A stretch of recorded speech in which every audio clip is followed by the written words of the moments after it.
Lan manungdasu matungdasu Hamasingbu sa amagum target tawduna attack tawkhigani. Israelgi Minister Avi Dister.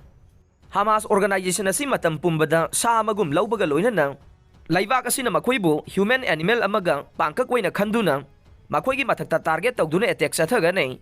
Lan manung amadi lan matungdasu makoygi matakta akan bamidyang tamduna tanthong na baho na ganihay na Israel Agricultural Head Rural Development Minister Avi Dister na ngarang iray numit na pongdorokray.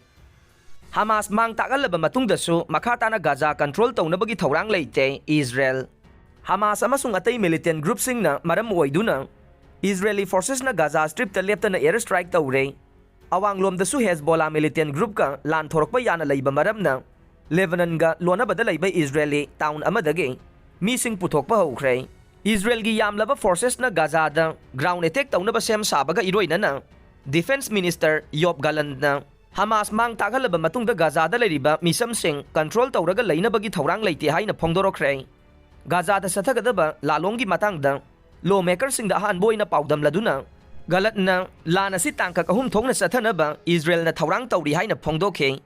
Lana si airstrike tawduna hawba matungda ground attack tawba dugang.